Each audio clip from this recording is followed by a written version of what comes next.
So I guess everyone has probably handed in their schematic drafts already. How did that go? Was it all? So what we're going to do today is we're going to basically continue with our glowy LED or schematic. We're going to basically fix a few things, and then we're going to go into the layout and sort of look at the layout, because that's basically what you guys are going to start doing as soon as you get the okay on your schematic. And then we'll do a couple other things, like look at the bill of materials and some other details of how to make this stuff. So let me zoom in so you can see what I think that's doing. So pretending that Brian submitted this, the first thing I would do is I would do ERC. Product rating, let's say. ERC is 4 approved warnings. So let's see what I tried to sneak by. Let's see, yeah, I would look at those. I would say, yeah, that one's okay. That one's okay. That one's okay. That one's okay. Okay. No ERC errors. Good. And then I would look at the actual circuit and see if there's any. So did I change this? No, that looks normal, except I Change the names. So So hopefully I can screw everything up. Over see here, if there's. all kinds of stuff with the. Yeah. Okay, so go back to there. All right, so I'm just checking. He's got some analog sensors. So the temperature sensor and the pot are on analog input ports, so that's good. Otherwise, if they were on the D port, they wouldn't work.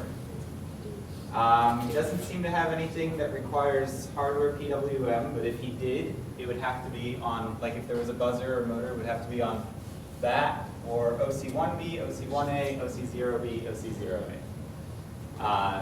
But I guess that's not important for this particular circuit. I would look at the battery, make sure that the power, okay, it's just USB, so that's probably fine. And then I would look at the crazy actual, well, yeah, I'll look at the sensors briefly. Okay, that looks like it's a temperature sensor on a connector, and that looks like a potentiometer. Looks like it's hooked up, fine. And then actuators, this is going to take a little more time. All right. That looks fine. I think that's fine. Got resistors. Resistors with LEDs are important, so. And it looks like he's daisy chaining them.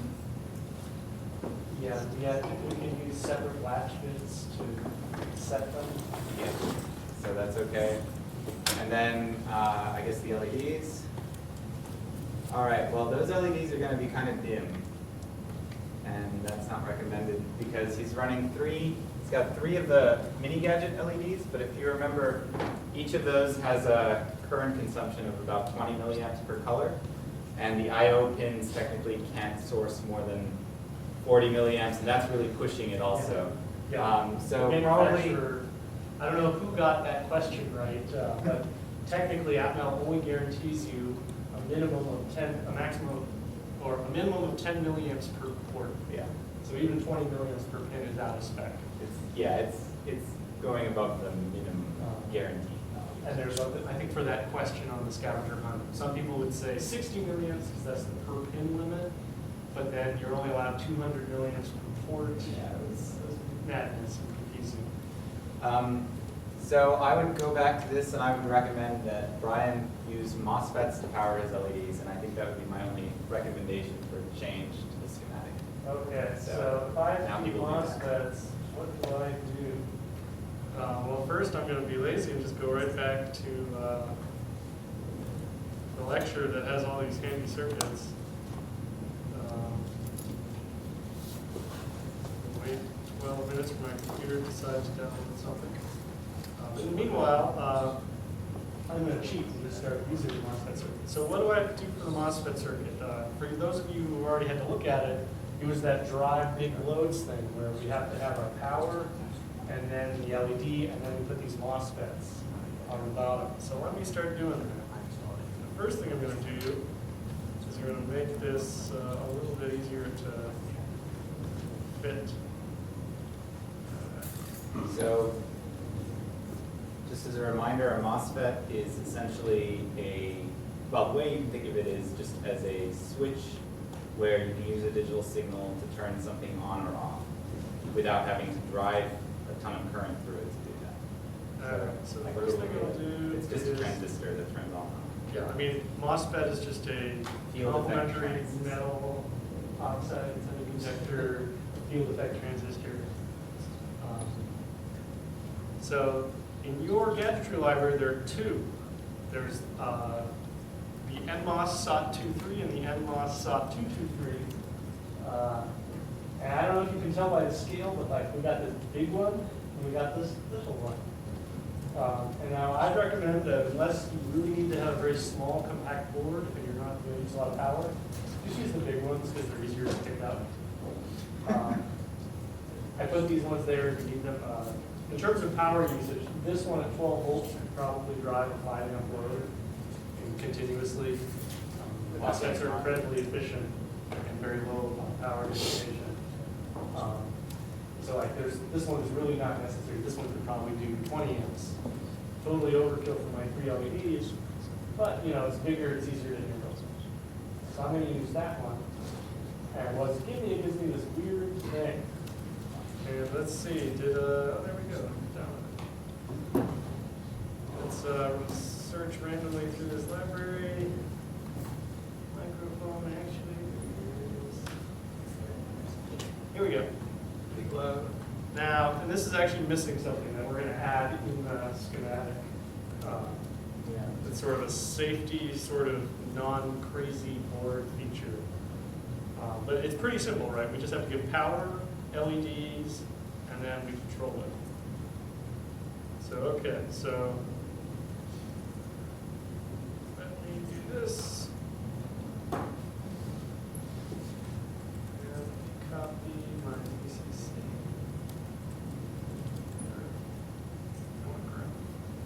Now these are, for those of you who are excited about electronics, these are the N-type, which means they're always referenced to the ground. There's also a P-type that you could do the other way, but N-type is much easier to deal with. E-type is not in your library because I don't think there's any need for it in any of the projects used. Okay, so I'm gonna make this now. This one I'm gonna call, actually I'm not gonna name it yet, because I gotta copy previous. And I'm gonna add an extra feature that we'll talk about in a minute. And I'll give this a value like 47K. And that value is 47K plus or minus like 5,000%. Like it could be 4.7K, it could be 100K. It really doesn't matter. We'll talk about what that's doing in a minute. Okay. I'm going to group this. Now, why am I grouping and cutting this? It's because I want 3 of them. And if I do it before, Any nets have been named. yeah, if I do it before any nets have been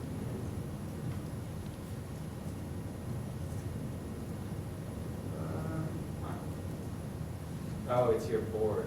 It's your PCB. out. With white.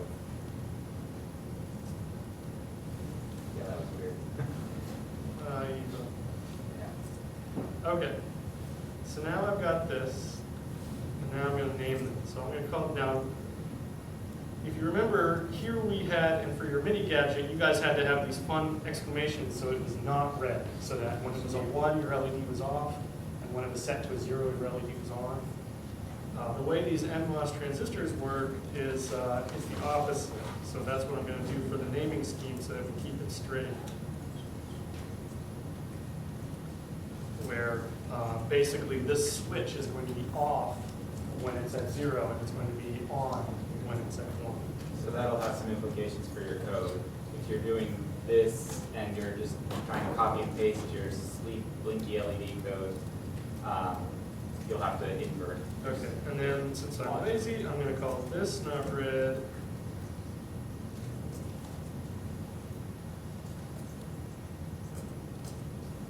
All right, so what have I done? Now, I still have these names. I could rename them, it's probably fine. But then I have to go back over here and change these. So now this is red. And notice that he's So just this is changing only the name this of this segment. segment. Connect not green and green, yes. So now I have a positive red, green, and blue that drive these MOSFETs, and then we have the not red, not green, not blue, which are not good names. I don't like that name. Yeah. So let's call this, we call this B cathode. Now this is an awful name for you maybe, but I like it. But I'm going to do now every second of this. You have that name? No. So, or this is the low side of the LEDs, the cathode. Yeah. Again, you probably don't care. You could call it the common, be common. How about that? And now I've changed it on all of them. I'll do the same thing. I'm going to change it on every segment. Do the same thing. Okay, so now I have my B common, red common, and green common. This thing is now still driving only the signals and isn't accidentally hooked up to my LEDs. So now let's talk about a couple of details.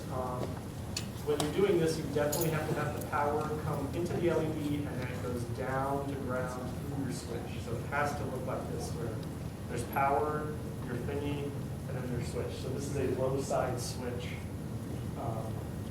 You could do it with high side switches, but it's the same but backwards, so we try to show you only one way. It's much easier.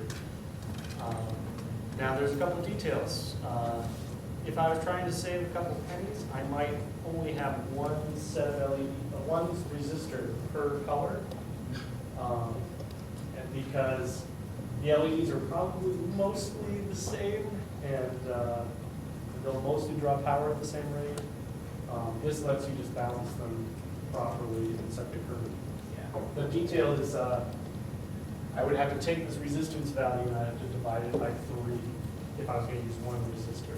This way I can set it just once, and if the LEDs came from slightly different blocks, it's possible you'd have one that glowed crazy bright until it killed itself, and then the other two are happy to share the power. And this is something you'd run into if you were making like 10,000 of these things. Yeah, it's You might notice that unlikely to like happen. 287 of them have a problem. But since I've already got my schematic, I'm not going to worry about losing a couple of resistors. The other resistor that is here that is not in your schematic is basically it's a pull-down resistor on the MOSFET. And the way the MOSFET works is it's basically a capacitor that's engaged between here and ground. When there's a charge on it, it acts as a switch and it turns on. And when there's no charge there, it acts as an open circuit.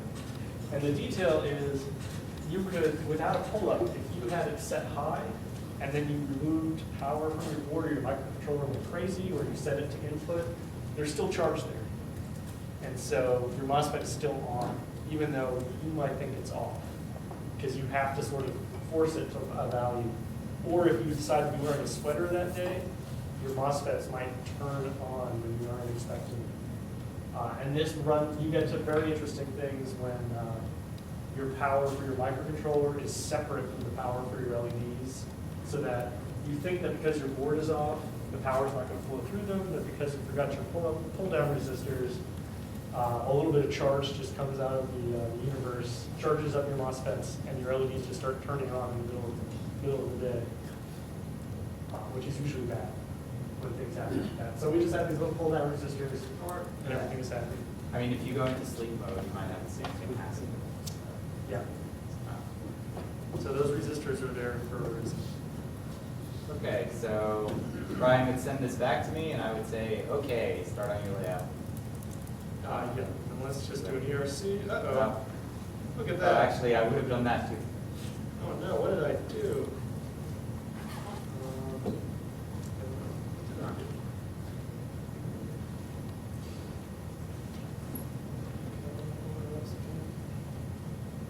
Oh, that's weird. That's bad. Idea. What did I do?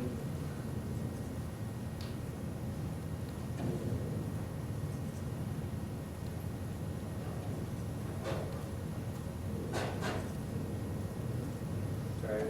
Eagle. I think maybe it's the package.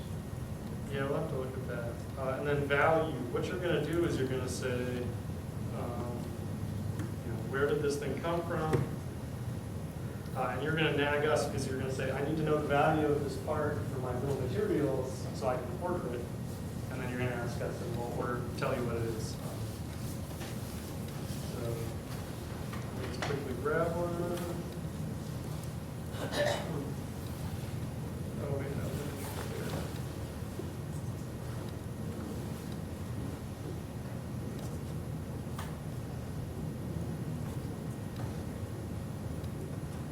All right, so is it SOT 223? That's 236.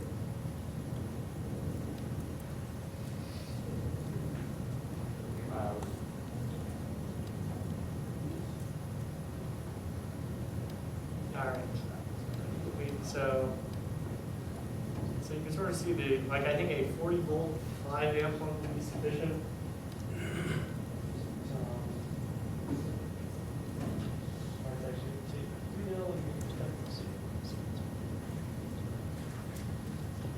So 87 cents, so a little bit of highway robbery, but we'll use it. Okay. So for gadget one, you shouldn't have to be hunting down for DigiKey for part numbers. If you don't know what the value should be, just ask it.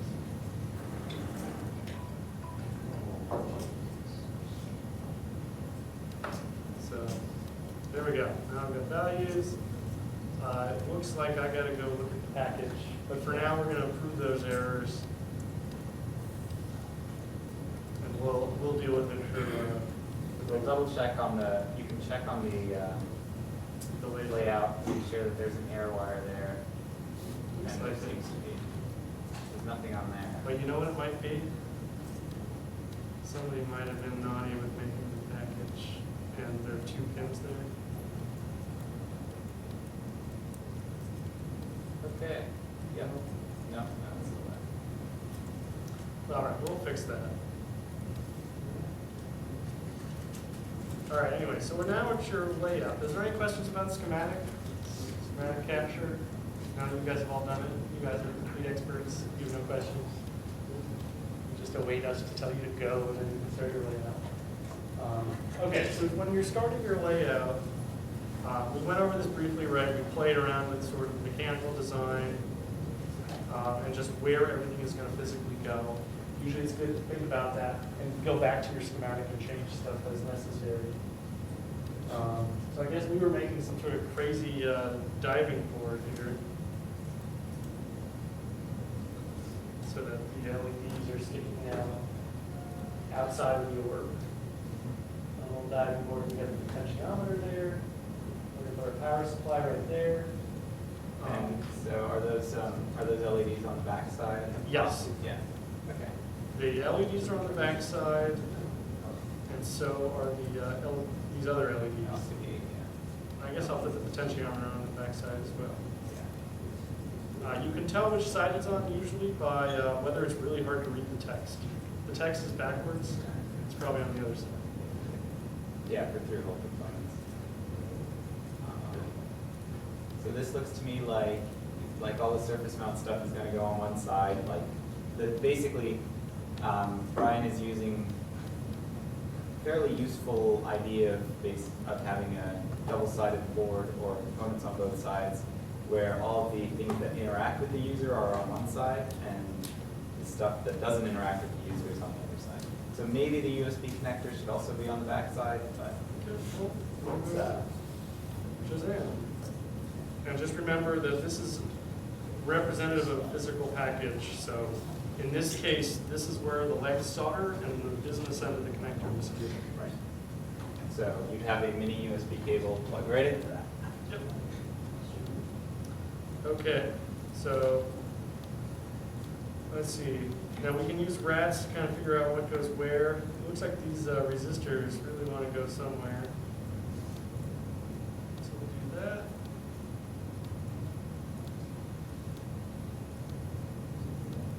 And this one is a capacitor. And we can keep typing rats, and it will sort of tell us if we're getting the right idea. So if I look here, now I have these 3 lines sort of straight through, and they kind of want to go over here. And now maybe I'm looking at this and saying, I got to send all these little wires to my LEDs. Is this really where I want my USB connector? On this neck?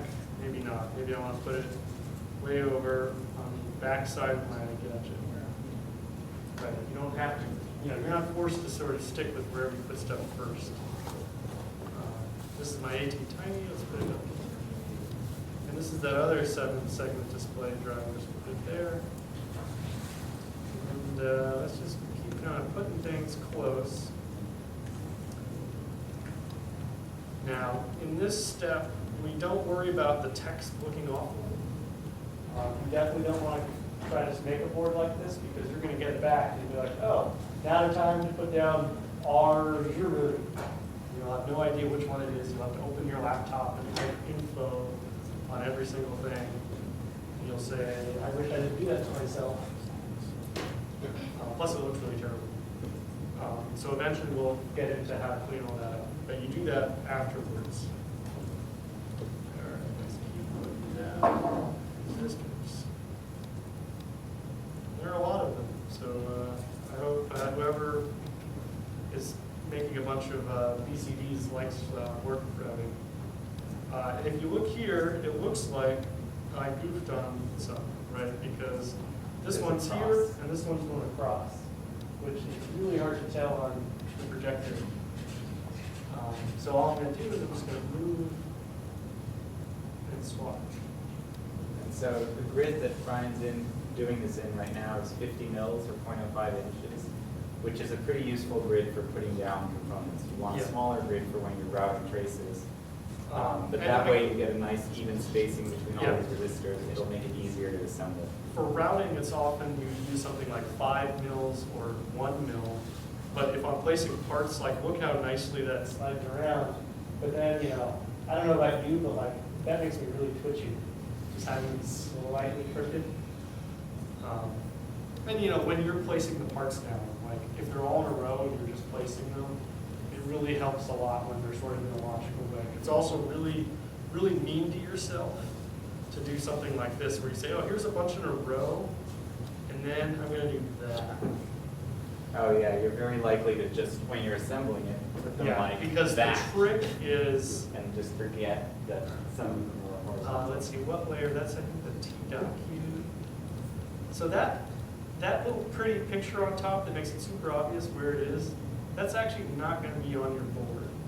This is what's going to show up on your board. And you're going to go, huh. You're going to go, okay, 1 resistor, 2 resistor, 3 resistor, 4 resistor, 5, 6, 7. Clearly I did it the right way. It's going to make my life easier. And instead, you're going to have these 2 that are off. Yeah, so don't do that. How many times have you done that? I've done it Many times. Yeah, I've done it too. And you learn eventually. So we're telling you from experience, it's not fun. Because what ends up happening is your board should take you it should take you longer to get all the little parts out of the little bags and put them on the table than it does to actually place them on the board. So it should be, your board should make it really obvious where it goes. Okay. All right, so Tom's telling me to hustle. A lot of resistors. All right, so clearly you want, Okay. Unfortunately, you chose a schematic that's going to take some time to route. Well, it'll take a minute. We may not route everything. Okay, that. I was going to bring this one over here to clear it goes to that LED.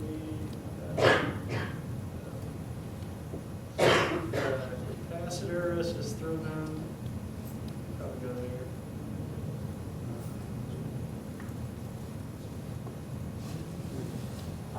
Yeah. Apply a little more thought when putting down your components and drawing this around. Yeah, I'm just these ones I'm shuffling over because I'm not happy with where my LEDs are. I just really want to get these rows in.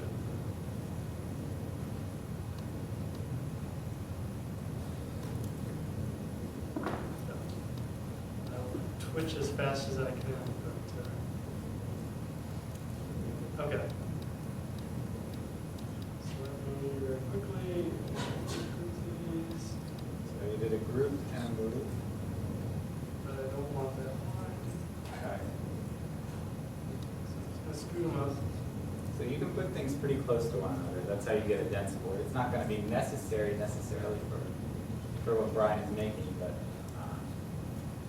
you can definitely do so if you want a smaller board. Okay, and these are those little capacitors that are part of this. Now you're going to end up with, depending on your design, you're going to end up with a lot of 0.1 microfarad capacitors, and you might be tempted to just put them in a row off in a corner of your board, but They all connect to each other. they need to, they're basically the little power reservoirs, and you just have to put them near your ICs. So use your schematic to decide where this capacitor goes, because the rat's nest doesn't really tell you, like the air wires won't tell you where they go. All right, now I gotta put my giant fork thing. Oh, watch out, your resistors. Oh no. All right. Let's try that again. All right, we got some resistors, but that's okay. Okay, giant orb thing is in place. Now I'm gonna put my resistors.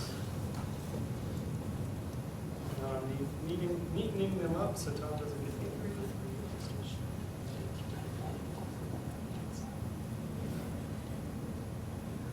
Actually, I think what I'm going to do is, since I know that I have 3 for the red, green, blue, Yeah. or So now- show G-COM, Yes. and it will just tell me, oh, those are the 3 that are supposed to go together.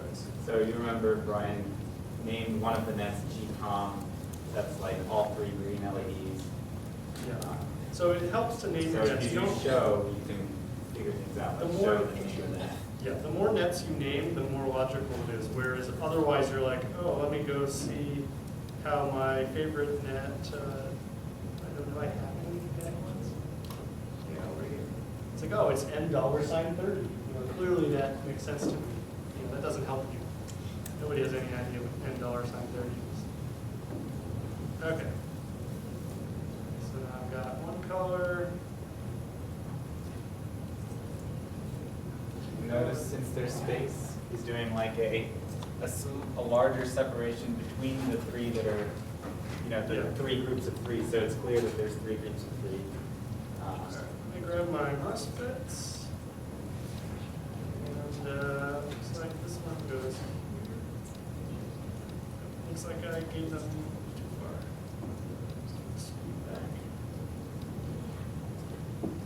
And it is perfectly, since it's a double-sided board, it would be perfectly fine for Brian to put resistors directly on top of the LEDs, since those parts are not going to collide. One is on the bottom, one on the top. Yep, I'm just trying to.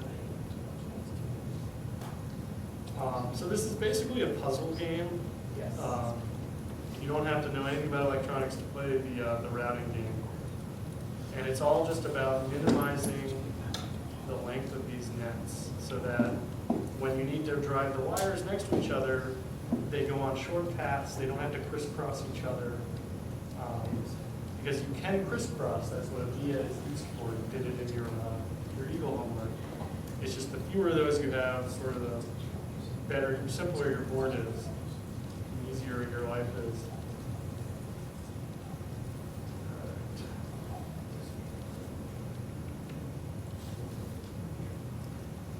Okay, and those are fine where they are because remember my board is actually this rectangle and not the circle.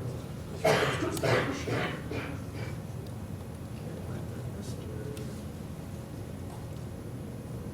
So is that thermistor on the connector? Yes. So if it were a right angle connector, I would probably put it on the edge of the board so that it would, you know, connect off the board. But what we're going to do with that is we're just going to do Straight up. we're not even going to use the connector, we're just going to have the leaded part just stick off and from the board like we did in the actual device. All right, we got to put our ISP. If you don't have an ISP, you're going to have problems. Okay, so now usually the AT-Tiny is either the first or last thing you place. And what you're doing is you're trying to figure out, it wants to go to everything. How do you make it as happy as possible? And generally, this is the thing that you're going to have VIAs on, because there's no way, it has to connect to everything, there's no way to just get it to work right. So I'll just have to put it there and hope for the best. Move that coupling capacitor. Oh, right. And So the C1 capacitor should probably go really close to the USB port, because that's where power is coming in. and that's the big sort of power input capacitor. Okay. So that's board routing. So that's the layout. And I like to think that this is the hard part of getting it all set up. Because if you put your parts in the right places, the next step, which is routing all the little traces, is pretty easy. Like, you know, over here, it doesn't take a trained scientist to figure out how to connect from here to there. Right? You're just going to go bang, bang, bang, and just connect them all. And everything will be fine. Just now, before you do that, though, just think about where you have things. Are you happy? I've got my things here. I've got my potentiometer here. My power connector's there. My LEDs are here. You know, you want to make sure that everything is where you want it before you get into all the routing steps. Now, because nothing on this board is going to require more than like a few hundred milliamps of current, Brian can pretty much route it all with 10 or 12 mil traces. So. Okay, so the first thing. So we don't technically have to worry about big fat traces going to some of the components. If you have a motor or are driving an unreasonable number of LEDs. Or a servo.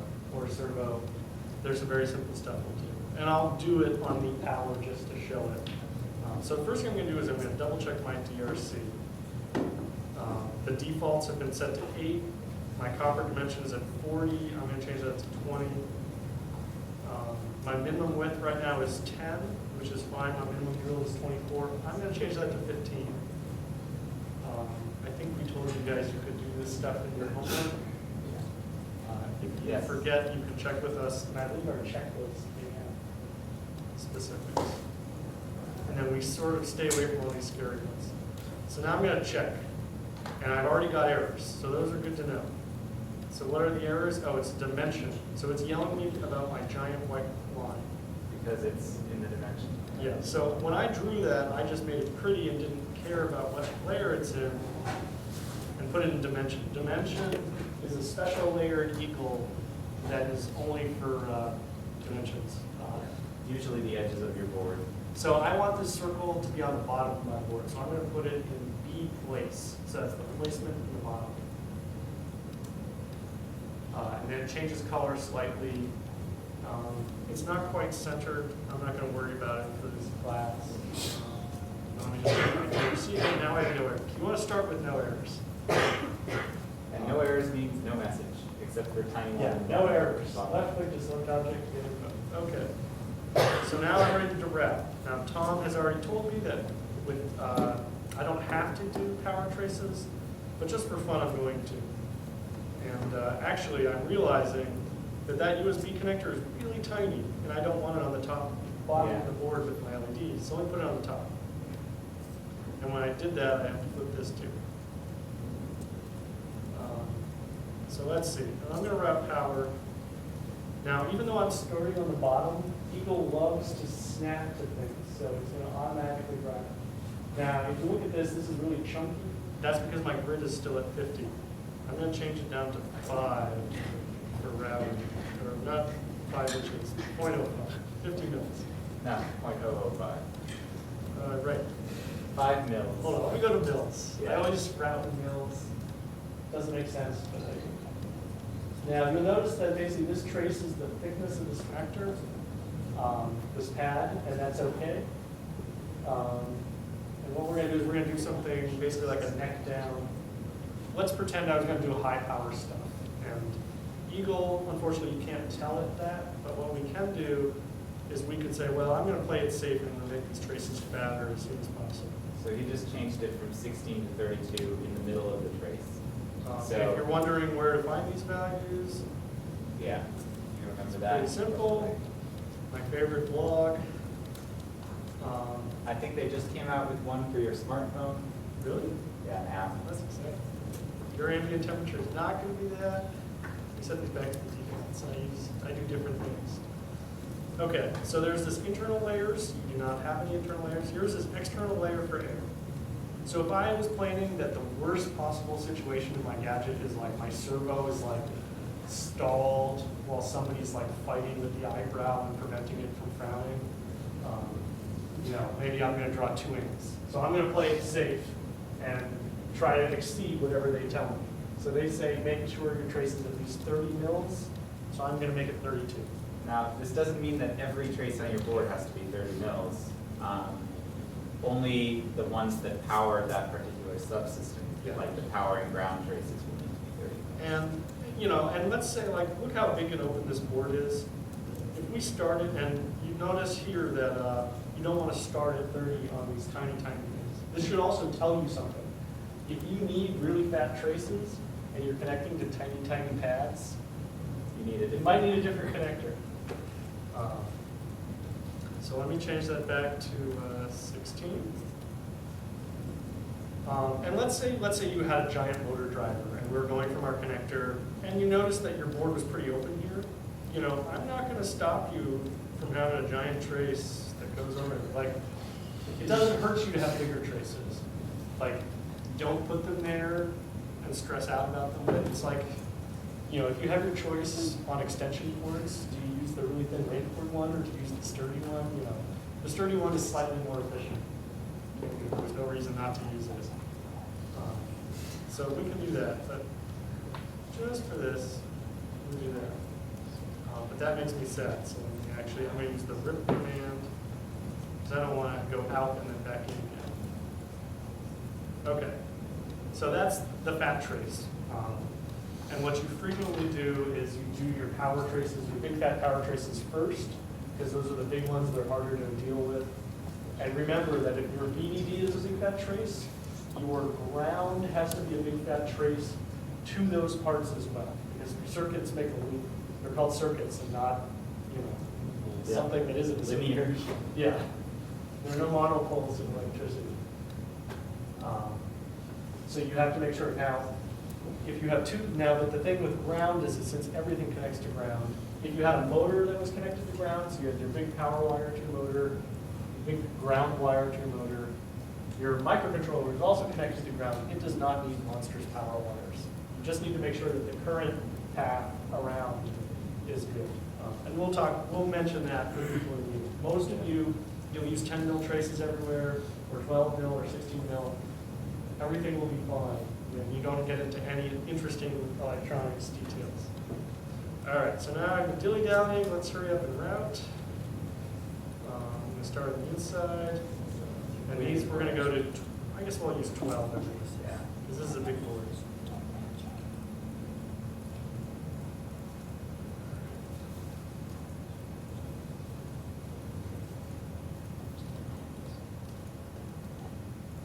And just every once in a while, you want to type DRC and just make sure you have no errors. Because it could be that you do something and then you get too close. Like if I went like that, you know, that's too close. Unfortunately, Eagle does not have, Doesn't check it automatically while you're doing it. yeah. So just, I guess as an aside, in a very brief segue, let's see.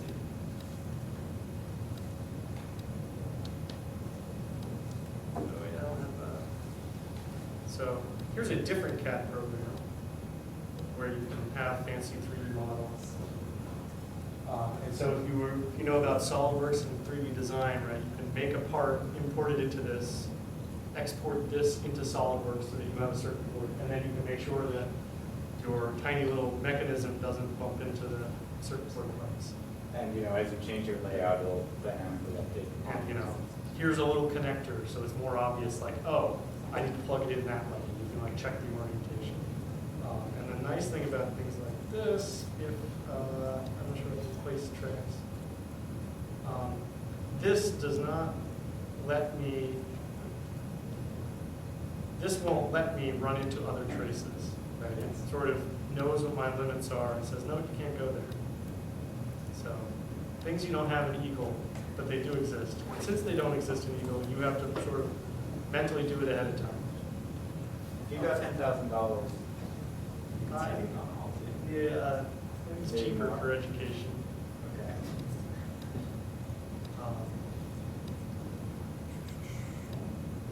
Okay, and so here it's like, uh-oh, I don't know about you, but I don't think I can get all those pieces routed. But you know, I don't have to stress out about it, I just have to scoop my chip over.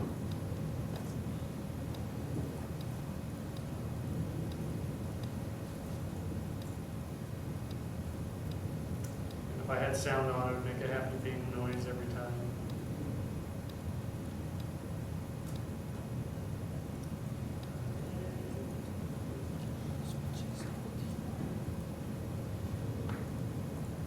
If you're having trouble selecting, you can right click. Yeah, if it highlights without immediately starting, it means that it doesn't know which one you clicked on, and it's just highlighting the one that it thinks you clicked on, but then you right-click to select another one, and you Yeah, cite. well, I was picking the one you do not want. By default, that's like pretty much always. Alright, so, auto route then? Yeah. You want me to just auto route? Yeah, I don't think Alright. we should route the whole board. Alright. It's kind of getting boring. So it'll just use the default DRC rules to auto route this, which means it's gonna make all the traces 10 mils, all the vias 15 mils, and it'll space them 8 mils apart, which is also in DRC, so. If you want to see how well your board can route and how well you've got the nets lined up, you are welcome to use the auto router to check, but then you should rip it up and route it by hand. So it goes through 4 optimization steps, it tells you that down there, it said optimize 4, and it said like 46 vias or something, 45 Yeah. vias. So you're welcome to do it to see if your board is routable, because it's, Yeah. especially when you start out, it's a lot harder to sort of belt this stuff down in a way that's easy to route. But because the auto router is not a human and basically uses your minimum limits in the DRC, it does somewhat scary things like putting vias right next to pads, which if you imagine, if you think about like the soldering step, right? It could be really easy to accidentally Yeah, this one's- bridge this. And this one is Or that. underneath your chip. Yeah. So you won't even know it's shorted. You'll just say, why doesn't my gadget go? So just as a general rule, if you're making a via, think about like solder bridges, if you have the choice. Obviously, you can put it as close as your rules allow, but if you have the choice, if you have a big board or something, put it farther away from another pad or another via, just so that you don't accidentally bridge stuff. The design rules are there for the manufacturer to say, I can make this. They're not necessarily there for your ease of use or for robustness or anything like that. But yeah. And I'll do a DRC check. And because it's auto routed, the Yeah. DRC, the auto router will never break the DRC. So And in That's fact, good. this trace should not be underneath the USB. There's supposed to be a USB peep out, but it didn't work. Let me just fix that. Right, so this trace kind of went on like an adventure, which is not always good. So I'm just gonna fix that. If you have a scroll mouse, you can just press the middle button and it'll automatically switch layers. Makes this way faster. And if you accidentally have squares, you can change them to pleasing octagons. by change shape octagon, Yes. enter. Okay, so now that I've fixed that, so that's the reason we don't do the auto router. It does sneaky things and you get lazy and you don't check. And what did I do? Oh no, Of course, the human makes mistakes, yeah. DRC mistakes. Yeah, I'm spoiled. I'm gonna just undo it. If you want to be, you can set your routing grid to 10, and that sort of means that you basically will never be able to get 2 traces that you hand route closer to the 10 mils, which can make it easier to do stuff. Okay, so let's say we're happy with this. The next step would be, we double check our DRC, and now we smash. Yeah, so now we're going to fix all the labels. And so the best way to do that is to use group smash, which means you group and select everything, then type smash and right-click on the board. Control right Control click. right-click, yeah. And if you did it right, you now have lots of tiny pluses. Yeah, so the hash marks for every single label on your board. You can delete them if you don't want them. Yeah, so I have an Double ISP with ISP. value ISP. Probably don't need that. Okay. And then what you do is you start moving stuff. So like this AT-Tiny 24. Let's move. Let's put that in like IC1. So notice that the reason you do this after you've routed is because your vias if you have a via in a label, it will break apart that label. You won't be able to see the Yeah. part where the via is. So Wherever if you see the green is gonna be shiny metal. Anywhere where it's the red, except for the pads, you can have labels over. So let's see, this 47K, What was the key shortcut for Smash Forward? group, select the whole thing, select the smash, whole thing. type smash, and then control right click. Yeah, so if I type smash, way down at the bottom, it says control right click to smash group. Yeah. Or if you just right click, you'll get a menu, and the last thing on the menu is like smash group or something. And then with your labels, you basically just want to have to make sense. You're assembling the board, so there's sort of two schools of thought. One is it's to make your life better, so you're directly helping yourself. But that does not mean that you can say, well, I don't like myself, I'm going to torture myself. No, we're going to say, no, you can't have an ugly board. That'll make us sad. And then as you just do these things, you want to make sure you don't accidentally, like, it's for this one, you don't really want to do that. Like, Eagle won't stop you to like swap it. So don't do that. And it's sort of up to you whether you keep the names. Or if you keep the values, or if you only keep one value for that group of three that you know are definitely the same. Or maybe I'll just sneak them in and say 16. And then like this one, I would just put it here, but I wouldn't be able to read that 10 because of all those vias. And then sort of speed it. So I have, and even still, it overlaps a little. I'm not sure I care. I think that's fine. Depending on what it is, you may even be willing to move your traces or your vias after the fact to make your labels look better. Usually you don't do that for like a simple designator, but if you've got a connector that you really want to have well labeled, you're giving it to children, they need to know what plus and minus is associated with, then, So you start cleaning up the board and like these giant scary values for the MOSFETs, probably don't need them. Especially when you only have one kind of MOSFET. But T1, T2, T3 does sound nice. Not sure how I feel that I did T1, T3, T2, but if this really bothered me, I'd just go back into the schematic Rename them. and rename them in the schematic rather than shuffle. So then you can sort of keep going and clean up the whole thing. yeah, obviously. That looks awful. And then you can do stuff like you start doing some text. So using the is it text or string? Text. Text. Okay. So first, I'm going to put my name because And notice when that- we have like 80 of these things come back, and we just have this pile of PCBs, you're going to really wish that you had a name for something really obvious. And I'm going to put this on the. If I want it on the top, I put it on T names. If I want it on the bottom, I put it on B names. And that's up to you, because you know, you may want it on the bottom if all of your user interface stuff is on the bottom. You may want your name on the bottom also.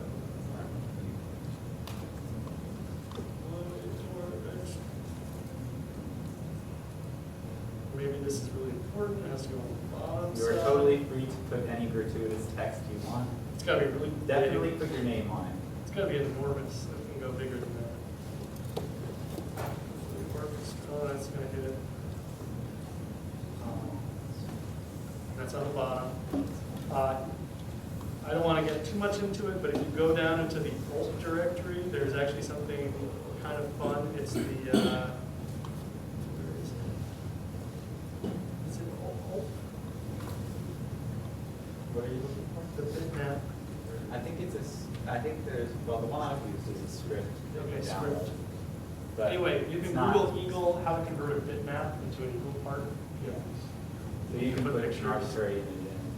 Just don't do anything that's super high resolution, it takes forever for us to process. But anyway, you can put text. At the very least, you want to name your gadget. Putting your name on it is usually a good idea. I could have, B1, 225,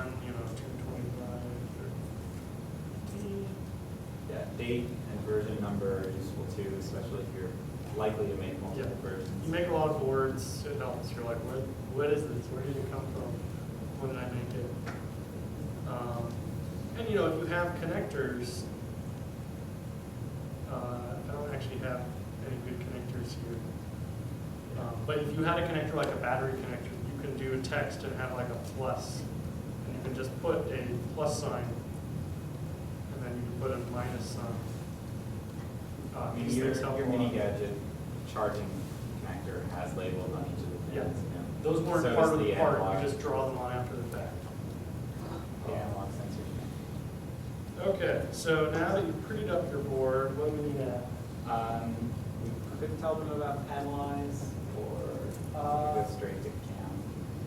Well, we'll show you, so your boards are gonna be panelized. Yeah, which means that all of these are gonna get copied onto a really big panel that we create, and we send off. That way it's much less expensive. Yeah, now some details with Altium, or Eagle, is it does not allow you to have duplicate designators in your board. So like, I already have ISP and R1. As soon as we paste two boards in that both have ISPs and both have an R1, Eagle helpfully renames them on one of the boards. And so when we have like 30 boards on a panel, like somebody ends up, their R1 becomes R162. So you used to have these really handy designators, and then they all went away.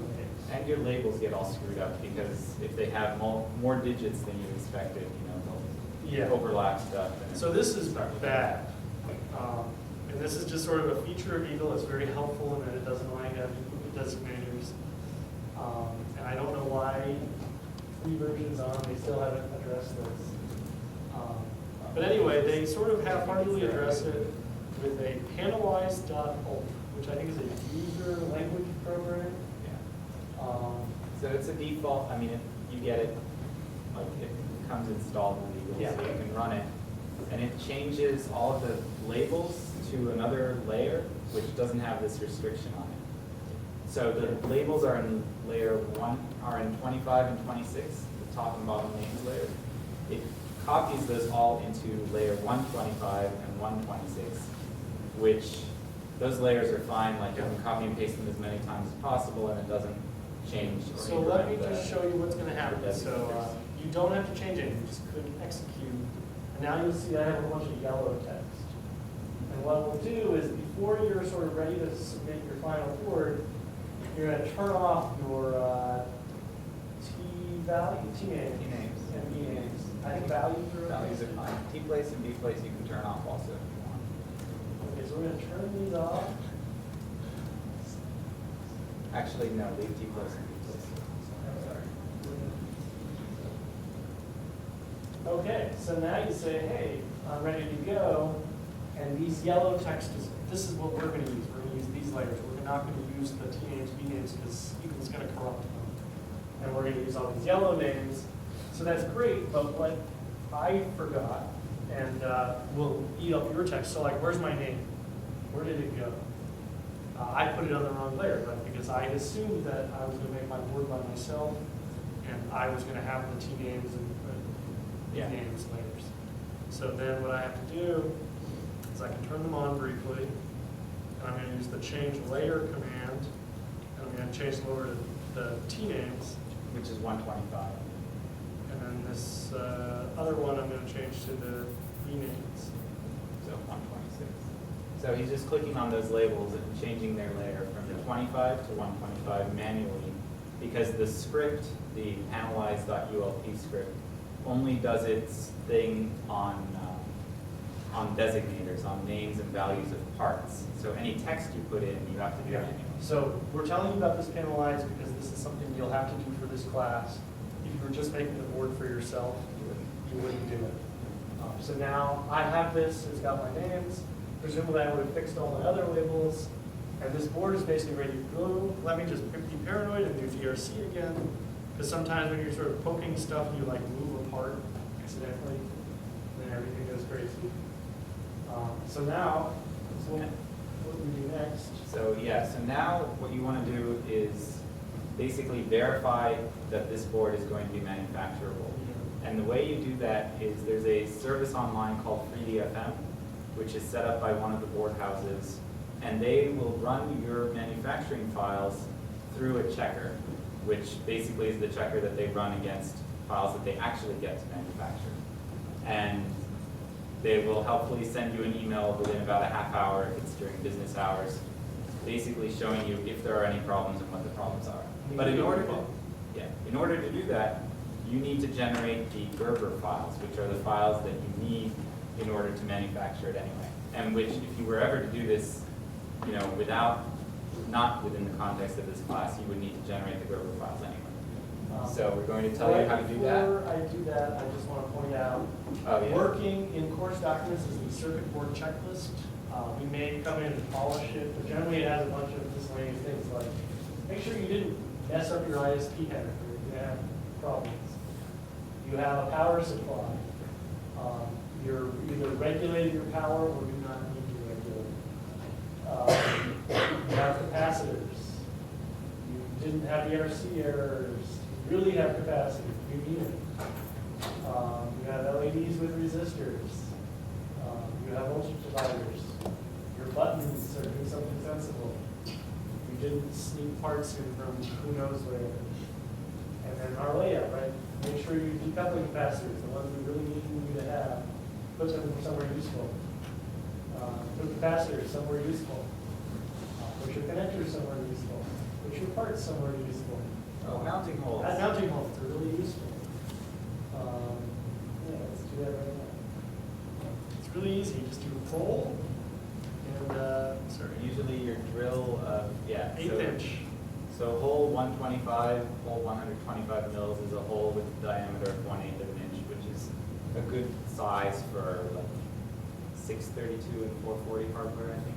Yeah. Pretty standard small holes. Okay, great. See, I'm glad I did that. Let's see what else we got. And especially for housings, it's a lot easier when you have something attached to. The board dimensions are not arbitrary. I did make them into something. Copper wires or 12 mils are appropriate. The DRC, we didn't do something silly. The routing panel board. Did I do the rats nest check? I think I did. Rats, nothing to do. Good. That's actually very important. You might get very sad when you learn that the auto router just skipped a trace. Yeah, which it does sometimes. The auto router can skip traces because it's simply not possible to route with the auto router settings. So you've done your designators, you've run panelize, your initials are on the right layers, so you don't lose them. And here we go. We're finally to how to do 3DFM. So it's kind of arbitrary, but it's not very complicated. So you have to hit the secret cam button. And then you're going to open a jar. The first one we're going to do is the Exelon, because it's very simple. You open Exelon, you hit process, then you're done. Didn't need to do the drill.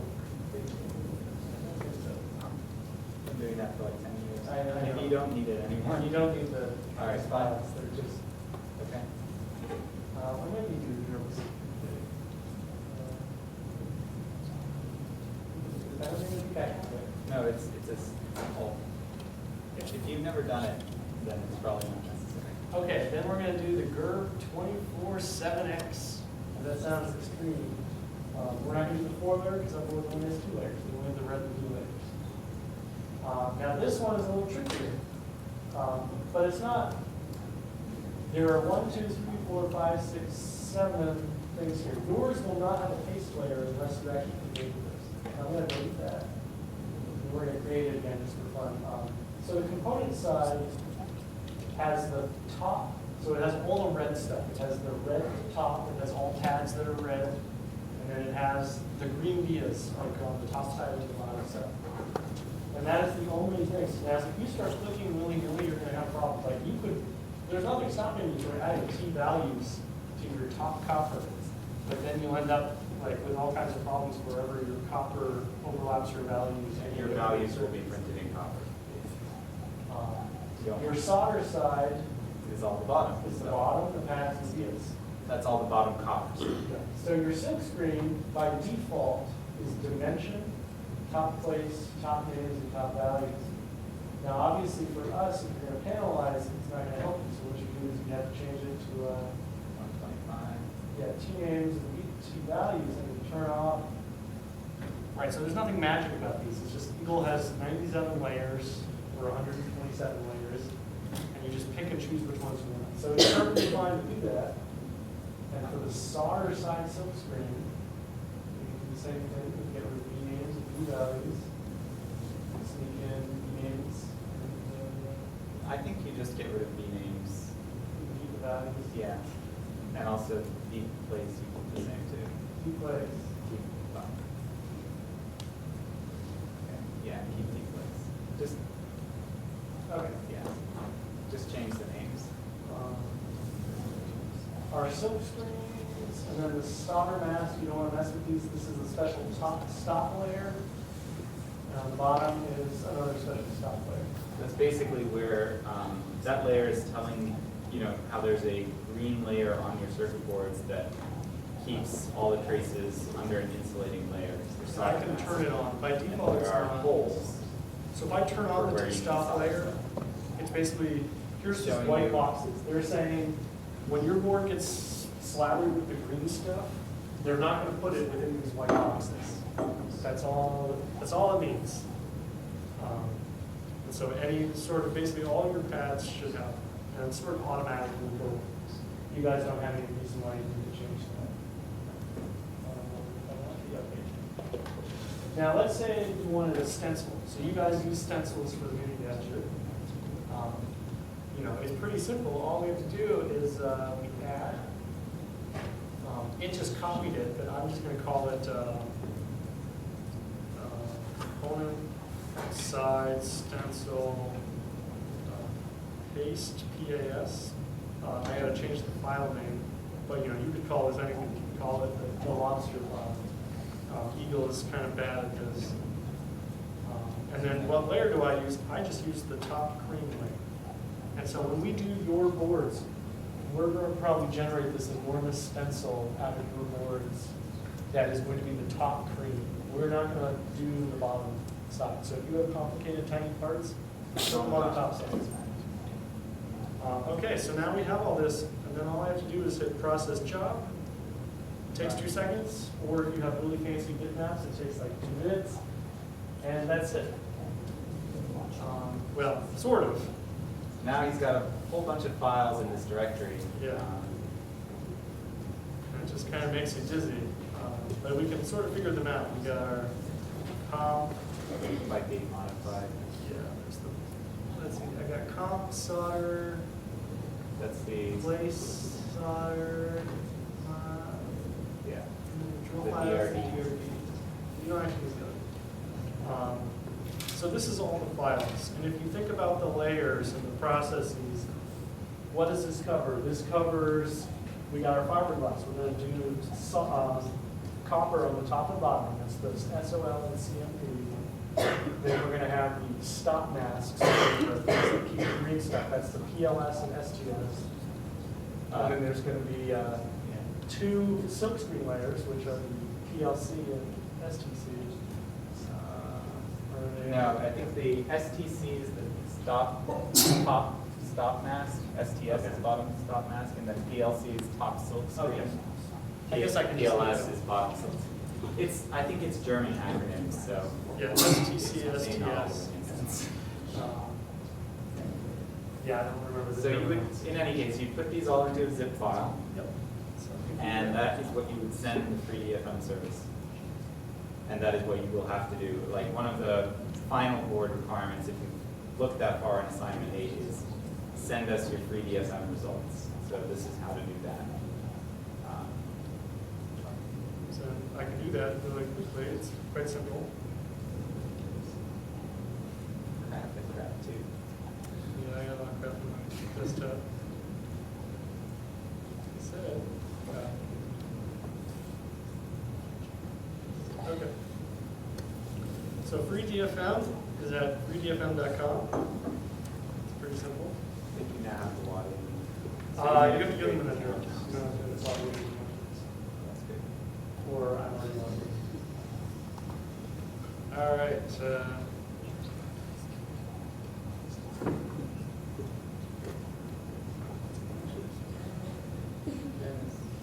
Open, and then you say upload. Now you're going to have to specify a whole bunch of stuff. They might be. So they actually, They're This is getting kinda better. nice. They auto detect if you're using Eagle, and they sort of tell you which things are which in your zip file. Notice that there was one that Brian did have to change. It was the DRD, which is the drill file, and he changed that to NC drill.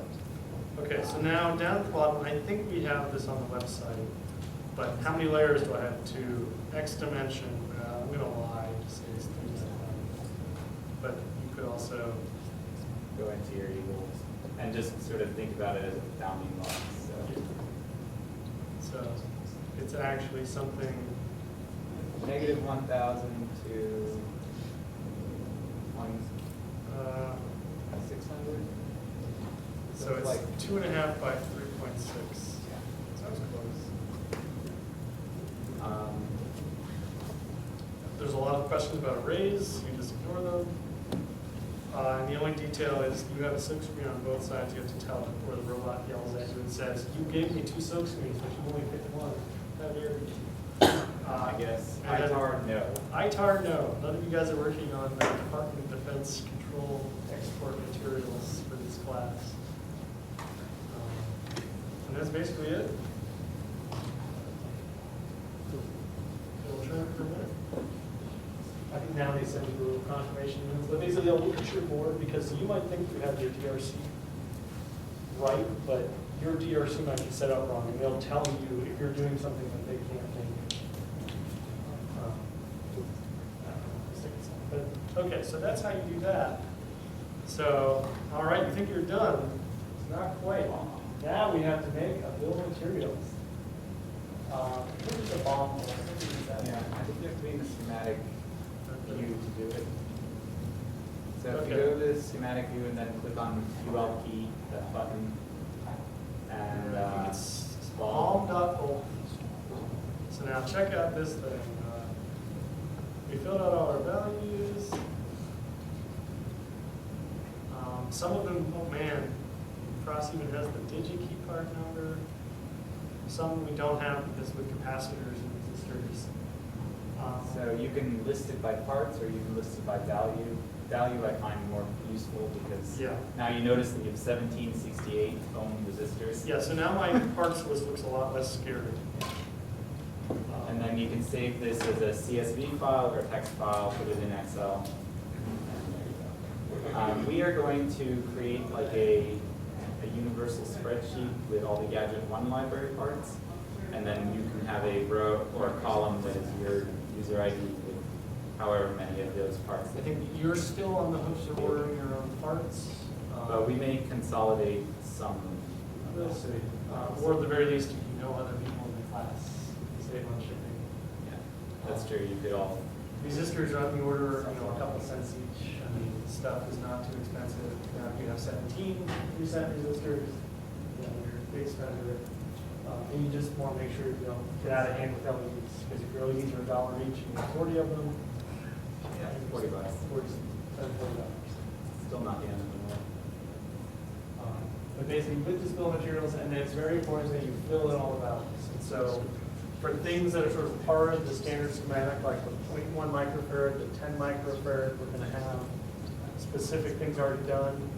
And then with resistors, we might put a couple common values, but then what you might notice is there's a common pattern to how these part numbers are chosen. And you can sort of guess at what the right value is. So it won't be too bad. And this is basically the bill of materials, and so what you want to make sure is that if you guys make draft schematics, you want to make sure that you know everything that's going to go in the board, that you can buy it. You don't want to have some secret part from an Eagle library last updated in 1978, and then you make your board and you say, oh, I cannot buy this, only Moldova has a stock of this LED array that I was hoping for. And they will ship it to the US in time. So you want to not do things like that. With these sort of regular parts like resistors and connectors, you won't have any problems. You just want to make sure you're using normal stuff. All right, that was the bill of materials. Yeah, so that's basically how you'll go through it. I mean, with the layout, obviously, you'll send us your first draft of the layout on Friday. We'll give you feedback on it. Now, hopefully, the schematic feedback will be going out tonight to tomorrow, so. Yeah, we'll try to do it on Should be the able to first get us come, fairly fast. basically. I know some of you have submitted already, so. Probably Tom will start on one side of the alphabet, I'll start on the other. Yep. And you'll get something. So, for the rest, so Wednesday, I think we're doing like a coding review, so live demo around coding, the way we've done live demo around Eagle. Write the code last couple for days. probably this gadget, I guess. Yeah. We'll do. Yeah. And then next Monday, we're going to just have the in-class freakout session where we want to make sure that everybody gets done by next Tuesday, which is when we need the boards.